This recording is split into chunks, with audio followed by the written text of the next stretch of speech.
ಈ ಮಹಿಳೆಯರು ಬಸ್ಸಲ್ಲಿ ಹತ್ತಿರುವ ಸಾರ್ವಜನಿಕರಿಂದ ಅವರು ಪರ್ಸನಲ್ ಏನು ಇರುತ್ತೆ ಅದು ಕಳ್ತನ ಮಾಡುವಂಥ ಮತ್ತು ಹಾಕೊಂಡಿರುವ ಚೈನ್ಸ್ ಆಗಲಿ ಬೇರೆ ಗೋಲ್ಡ್ ಆರ್ನಮೆಂಟ್ಸ್ ಆಗಲಿ ಅವ್ರು ಕಳ್ತನ ಮಾಡ್ತಾ ಇದ್ದೇವೆ. ಇವರು ಮೋಡಸ್ ಆಪರೆಂಡಿ ರಶ್ ಆಗಿರುವಂಥ KSRTC ಅಥವಾ ಪ್ರೈವೇಟ್ ಬಸ್ ಅಲ್ಲಿ ಈ ಥರ ಕಳ್ತನ ಮಾಡ್ತಾ ಇದ್ದಾರೆ. ಪ್ಯಾಸೆಂಜರ್ ಥರ ಹೋಗಿ ಅವರು ಈ ಗ್ಯಾಂಗ್ ತಮಿಳುನಾಡು ಸೇಲಮಿಂದ ಬಂದಿದ್ದಾರೆ. ಒಬ್ಬರು ಶಾಂತಿ ಹೋಮ್ ವೇಲುಪಾಂಡಿ, ಇವರು ಅಯೋಧ್ಯ ಪಟ್ಟಣಂ ಸೇಲಂ, ಮತ್ತು ಸೆಲ್ಲಮ್ಮ ಎಂ ಬಿನ್ ಮುರುಗೇಶ್, ಇವರು ಸಹ ಮದುರೈಯಿಂದ ಬಂದಿರುವರು. ಸೊ ಇವ್ರನ್ನು ಅರೆಸ್ಟ್ ಮಾಡಿ ಅವರಿಂದ 4 lakh ವರ್ತ್ ಪ್ರಾಪರ್ಟಿ ಬೆಲೆಗಳು ಇರುವ ಕೆಂಪು ಮತ್ತು ಬಿಳಿ ಹರಳಿರುವ ಬಂಗಾರದ ಲಾಂಗ್ ಚೈನ್ 48 ಗ್ರಾಮ್ಸ್ ಮತ್ತು ಬಿಳಿ ಹರಳಿರುವ ಮುತ್ತಿನ ಓಲೆ ಜಂಕಿಯಾಗಿದ್ದ ತೂಕ 11.5 ಗ್ರಾಮ್ಸ್. ಇದೊಂದು ಒಳ್ಳೆ ಕೆಲಸ ಮಾಡಿದ್ದಾರೆ. ಬಿಕಾಸ್ ಇಂಥ ವಿಚಾರದಲ್ಲಿ ಅಕ್ಯೂಸ್ಡ್ಗಳು ಪತ್ತೆ ಆಗೋದು ಭಾಳ ಕಷ್ಟ. ಎಸ್ಪೆಷಲಿ ಅಟೆನ್ಷನ್ ಡೈವರ್ಷನ್ ಆಗಲಿ ಈ ಥರ ಬಸ್ಸಲ್ಲಿ ಕಳ್ತನ ಮಾಡೋದಾಗಲಿ. ಇದು ಒಂದು Gulbarga convey Sira again sub division DSP ಅವರು ಆಗಿರುವ ಶೇಖರ್ ಅವರು ಮತ್ತು Sira town inspector Manjegowda and ಅವರ ಕ್ರೈಮ್ ಟೀಮ್ ಏನಿದೆ ಅವರು ರೆಗ್ಯುಲರ್ ಅವರು ಬೀಟ್ ವರ್ಕ್ ಮಾಡ್ತಾ ಇರುವಾಗ ಅವರು ಬಂದಿರುವ ಮಾಹಿತಿಯಿಂದ ತಕ್ಷಣವಾಗಿ ಸ್ಪಾಟಿಗೆ ಹೋಗಿ ಈ ಕಲಾಟನ ತಿಳಿಸಿದ್ದಾರೆ. ನೆಕ್ಸ್ಟ್ ಇನ್ನೊಂದು ಘಟನೆ ತುರುವೇಕೆರೆಯಲ್ಲಿ ನಡೆದಿರೋ ಘಟನೆ. ಇದು 24 ಜನವರಿ 2025ರಲ್ಲಿ ಇಬ್ಬರು ಬ್ಯಾಂಕ್ಗೆ ಹೋಗಿ ಒಂದು ಮನೆಯಲ್ಲಿ ಒಂದು ಮದುವೆ ಇರುತ್ತೆ. ಮದುವೆಗೋಸ್ಕರ ಒಂದಷ್ಟು 2,09,000 ದುಡ್ಡನ್ನು ವಿತ್ಡ್ರಾ ಮಾಡಿಕೊಂಡು ಹೋಗ್ತಾ ಇರ್ತಾರೆ. ಹೋಗುವ ಮಧ್ಯದಾರಿಯಲ್ಲಿ ಮನೆ ಒಂದು ಪೆಟ್ರೋಲ್ ಪಂಪಲ್ಲಿ ನಿಲ್ಲಿಸ್ತಾರೆ ಪೆಟ್ರೋಲ್ಗೋಸ್ಕರ. ಆ ಸಮಯದಲ್ಲಿ ಕಳ್ಳರು ಇವರಿಗೆ ಬಾಧಿತರಿಗೆ ಗೊತ್ತಿಲ್ಲದೆ ಡಿಕ್ಕಿ ಓಪನ್ ಮಾಡಿ ದುಡ್ಡು ತೊಗೊಂಡು ಹೋಗಿರ್ತಾರೆ, ಹಣ ತೊಗೊಂಡು ಹೋಗಿರ್ತಾರೆ. ಅದನ್ನು ಸಹ ಭಾಳ ಅವರು ಯಾವುದೇ ಎವಿಡೆನ್ಸ್ ಸಿಕ್ಕದೆ ಭಾಳ ಇಂಟೆಲಿಜೆಂಟ್ ಆಗಿ ಅವರು ಕಳ್ತನ ಮಾಡಿರ್ತಾರೆ. ಸೊ ಆ ಘಟನೆಯಲ್ಲಿ ನಮ್ಮ ಪೊಲೀಸರು ಎಸ್ಪೆಷಲಿ ಕುಣಿಗಲ್ DSP ಅವರ ಲೀಡರ್ಶಿಪ್ಪಿಂದ ಓಂ ಪ್ರಕಾಶ್ ಅವರ ಲೀಡರ್ಶಿಪ್ಪಲ್ಲಿ Turuvekere inspector Lohith and Turuvekere sub inspector Meti and his team Chittaranjan 42 ಇವರೆಲ್ಲ ಟೀಮ್ ಸೇರಿ ಇವರು ಇಟ್ಕೊಂಡಿದ್ದಾರೆ. ಇವರು ಲಕ್ಷ್ಮಣ್ ಅಲಿಯಾಸ್ ತೇಜು, ಈ ಗ್ಯಾಂಗ್ ಭದ್ರಾವತಿಯಿಂದ 21, ಪ್ರಭು ಬಿನ್ ಯಲ್ಲಪ್ಪ 22 ವರ್ಷ ಆ್ಯಂಡ್ ಕುಮಾರ್ ಬಿನ್ ಲಕ್ಷ್ಮಣ್ ಇವರು ಶಿವಮೊಗ್ಗದಿಂದ 40 ವರ್ಷ, ರಮೇಶ್ ಬಿನ್ ಬಾಬು 34 ವರ್ಷ. ಇವರು ಈ ಗ್ಯಾಂಗ್ ಇನ್ನೂ ಬೇರೆ ಕಡೆನೂ ಅಫೆನ್ಸ್ ಮಾಡಿದ್ದಾರೆ ಅಂತ ತಿಳಿದುಕೊಂಡು ಬೇರೆ ಜಿಲ್ಲೆಯಲ್ಲಿರುವ ಪೊಲೀಸರು ಸಹ ಇವರು ಕಸ್ಟಡಿ ತಗೊಂಡು ವಿಚಾರಣೆ ಮಾಡ್ತಾ ಇದ್ದಾರೆ.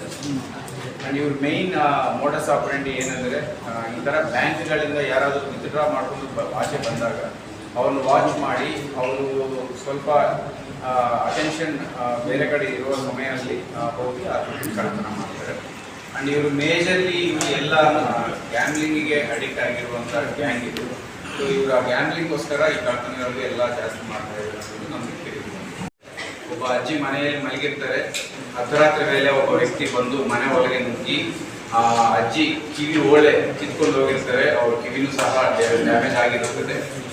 ಆ ಘಟನೆಯಲ್ಲಿ ನಮ್ಮ ಪೊಲೀಸರು especially Sira team inspector DSP Shekar and inspector Raghavendra and sub inspector Bhavitha ಭಾಳ ಇಂಟೆಲಿಜೆನ್ಸ್ ತೋರಿಸಿ ಅವರು ಅದೇ ಊರಲ್ಲಿರುವ ಒಬ್ಬ ವ್ಯಕ್ತಿ ಆ ಅಜ್ಜಿನ ಅಟ್ಯಾಕ್ ಮಾಡಿ ಇಟ್ಕೊಂಡು ಹೋಗಿರೋ ವಿಚಾರ ಪತ್ತೆ ಮಾಡ್ತಾರೆ. ವಿತಿನ್ 24 hours ಈ ರಾಬರಿ ಡಿಟೆಕ್ಟ್ ಮಾಡಿದ್ದಾರೆ. ಈಗ ಜಯನಗರ ಪೊಲೀಸ್ ಸ್ಟೇಷನಲ್ಲಿ ಇದನ್ನು ಸಹ ನಿಮ್ಮೆಲ್ಲರಿಗೂ ಗೊತ್ತಿರುತ್ತೆ. ಆ ರಿಂಗ್ ರೋಡಲ್ಲಿ ಒಬ್ಬ ವ್ಯಕ್ತಿ ಅವ್ರ ಹಾಸನಿಂದ ವಾಪಸ್ ಟುವರ್ಡ್ಸ್ ಬ್ಯಾಂಗ್ಳೂರು ಹೋಗುವಾಗ ತರಕಾರಿ ವ್ಯಾನ್ ಟೆಂಪೋ ಗಾಡಿಯಲ್ಲಿ ಮಲಗಿರ್ತಾನೆ. ಮಲಗಿರುವವರನ್ನು ಹೋಗಿ ಇವರು ಗಾಡಿ ಒಳಗೆ ನುಗ್ಗಿ ಚಾಕು ಇರಿದು ಚುಚ್ಚು ಕಾಲಿಗೆ ಕಳ್ತನ ಮಾಡಿರ್ತಾರೆ, ಮೊಬೈಲು ಮತ್ತು ಚೈನ್ ಎಲ್ಲ. ಸೊ ಈ ವಿಚಾರದಲ್ಲಿಯೂ ಸಹ ಭಾಳ ಕ್ವಿಕ್ಕಾಗಿ ನಮ್ಮ town team Tumakuru town subdivision DSP ಅವರು ಚಂದ್ರಶೇಖರ್ ಅವರು ಮತ್ತು ತಿಲಕ್ ಪಾರ್ಕ್ ಇನ್ಸ್ಪೆಕ್ಟರ್ ಅವರು ಮತ್ತು ನಮ್ಮ ಜಯನಗರ ತಿಲಕ್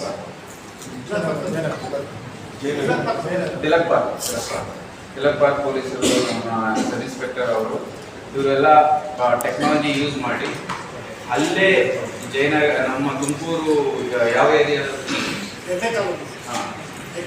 ಹೆಗ್ಡೆ ಕಾಲನಿಯಲ್ಲಿರುವ ಹುಡುಗರೇ ಮಾಡಿದ್ರು ಅಂತ ತಿಳ್ಕೊಂಡು ಅವರು ಭಾಳ ಸೆಕ್ಯೂರ್ ಮಾಡಿದರೆ ಅವರೇನೋ ಪ್ರಾಪರ್ಟಿ ಇಂಟ್ಯಾಕ್ಟ್ ಡಿಟೆಕ್ಟ್ ಮಾಡಿ ಅವರು ಪತ್ತೆ ಹಚ್ತಾರೆ. ಈ ಥರ ಟೋಟಲ್ 4 ರಾಬರೀಸ್ ಆಯಿತು. ಅದರಲ್ಲಿ 3 ಡಿಟೆಕ್ಟ್ ಮಾಡಿದ್ದಾರೆ, ಪ್ರಾಪರ್ಟಿನೂ ಸೆಕ್ಯೂರ್ ಮಾಡಿದ್ದಾರೆ. ಸೊ ಉಳಿದಿರುವ ಒಂದು ಘಟನೆ ಏನಿದೆ ಅದರಲ್ಲಿನೂ ನಮಗೆ ಅಕ್ಯೂಸ್ ಪತ್ತೆ ಆಗಿದ್ದಾರೆ. ಆದಷ್ಟು ಬೇಗ ನಾವು ಅದು ಡಿಟೆಕ್ಟ್ ಮಾಡ್ತೀವಿ. ಒಂದು ಚೈನ್ ಸ್ನ್ಯಾಚಿಂಗ್ ಆಗಿತ್ತು. ಈ NEPS ಸ್ಟೇಷನಲ್ಲಿ ಆಗಿರೋ ಚೈನ್ ಸ್ನ್ಯಾಚಿಂಗ್ ಹಿನ್ನೆಲೆ ಏನಂದರೆ, ಆ ಚೈನ್ ಸ್ನ್ಯಾಚಿಂಗ್ ಆಗೋಕ್ಕೆ ಮುಂಚೆ ಮೇಲೆಯಿಂದ ಚಿತ್ರದುರ್ಗದಲ್ಲಿ ಒಂದು ಘಟನೆ ಮಾಡ್ತಾರೆ, ಇನ್ನೂ ಮುಂದೆ ಬೇರೆ ಜಿಲ್ಲೆಯಲ್ಲೇನೋ ಒಂದು ಘಟನೆ ಮಾಡ್ತಾರೆ. ಈ ಥರ ಮಾಡ್ಕೊಳ್ತಾ ಹೋಗ್ತಾರೆ. ನಾವು ಬೇರೆ ಬೇರೆ ಟೆಕ್ನಿಕ್ಸ್ ಯೂಸ್ ಮಾಡಿ ಅವ್ರನ್ನ ಐಡೆಂಟಿಫೈ ಮಾಡುವಾಗ ಅವರು ಚೆನ್ನೈಯಿಂದ ತಮಿಳುನಾಡಿನಿಂದ ಬಂದಿರೋರು ಅಕ್ಯೂಸ್ಗಳು. ಅವರು ಟೀಮ್ಸಲ್ಲಿ ಬಂದು ಇಲ್ಲಿ ಯಾವುದಾದ್ರೂ ಲಾಡ್ಜ್ ಅಥವಾ ಹೋಟೆಲ್ಸ್ ರೂಮ್ ತೊಗೊಂಡು ಅಲ್ಲಿ ಉಳ್ಕೊಂಡು ಪ್ಲ್ಯಾನ್ ಮಾಡಿ ರೆಕ್ಕಿ ಮಾಡಿ ಅವ್ರು ಚೈನ್ ಸ್ನ್ಯಾಚಿಂಗ್ ಮಾಡ್ತಾಯಿದ್ರು. ಸೊ ನಾವು ಈ ಅವ್ರನ್ನ ಪತ್ತೆ ಹಚ್ಚುವಂಥ ಪ್ರಯತ್ನದಲ್ಲಿ ಇದ್ದಾಗ ಮತ್ತೆ ಅವ್ರು ನಾವು ಲಾಡ್ಜಸ್ ಚೆಕ್ ಮಾಡುವಾಗ ಗೊತ್ತು ಬರುತ್ತೆ, ಈ ಒಂದು ತಮಿಳುನಾಡು ಜನ ಒಂದು ಟೀಮ್ ಬಂದು ಇಲ್ಲಿ ಉಳ್ಕೊಂಡಿದ್ದಾರೆ ಅಂತ ಅವಸ್ಥೆಯಲ್ಲಿ ಇಮಿಡಿಯೇಟ್ ನಮ್ಮ ಪೊಲೀಸರು ಹೋಗಿ ಸ್ಪಾಟ್ಗೆ ಚೆಕ್ ಮಾಡುವಾಗ ಆ ಕ್ಯಾಮ್ರಾದಲ್ಲಿ ಯಾರಿದ್ರು ಅವರೇ ನಮಗೆ ಸಿಕ್ಕಾಕೊಡ್ತಾರೆ. ಸೊ ಅವರು ಆ್ಯಕ್ಚುಲಿ ನಾವು ತಿಳ್ಕೊಂಡಿರೋದು ಏನಂದರೆ, ಅವ್ರು ಮತ್ತೆ ಬೇರೆ ಕಡೆ ಈ ಥರ ಚೈನ್ ಸ್ನ್ಯಾಚಿಂಗ್ ಮಾಡಬೇಕನ್ನೋ ಕಾರಣದಿಂದ ಬಂದಿದ್ರು. ಅದಾದಮೇಲೆ ಕೋರಾದಲ್ಲಿ ಟೀಚರ್ ಒಬ್ಬರೇ ನಡ್ಕೊಂಡು ಹೋಗ್ತಾ ಇರುವಾಗ ಹಿಂದೆಯಿಂದ ಒಬ್ಬ 2 ವೀಲರಲ್ಲಿ ಬಂದು ಅವನು ಚೈನ್ ತಿಳ್ಕೊಂಡು ಹೋಗ್ತಾನೆ. ಸೊ ಅವ್ರಿಗೂ ಸಹ ನಾವು ಐಡೆಂಟಿಫೈ ಮಾಡ್ತೀವಿ. ಅವ್ರು ಯೂಸ್ ಮಾಡಿರುವ ಮೋಟರ್ ಸೈಕಲ್ ಪತ್ತೆ ಮಾಡಿ ಆ ಮೋಟರ್ ಸೈಕಲ್ ಮೂಲಕ ನಾವು ಸೆಕ್ಯೂರ್ ಮಾಡ್ತೀವಿ. ಅಮೃತೂರು ಪೊಲೀಸ್ ಸ್ಟೇಷನ್ ಮತ್ತು ಕಿತ್ತೂರು ನಗರದಲ್ಲಿ 2 ಘಟನೆಗಳು ನಡೆಸ್ತವೆ. ಸೊ ಅದೇ ರೀತಿಯಾಗಿ ನಮಗಿರುವ ಇನ್ಫಾರ್ಮೇಷನ್ ಸಿಸ್ಟಮ್ ಇಟ್ಕೊಂಡು ನಾವು ಪತ್ತೆ. ಸೊ ಟೋಟಲ್ 23 ಲಕ್ಷ ವರ್ತ್ ಕಳ್ತನ ಆಗಿರುತ್ತದೆ. ಅದರಲ್ಲಿ ಸುಮಾರು 17,65,000 ವರ್ಷ ಮೌಲ್ಯದ ಸರಗಳನ್ನು ನಾವು ವಾಪಸ್ ಪತ್ತೆ ಮಾಡ್ತೀವಿ.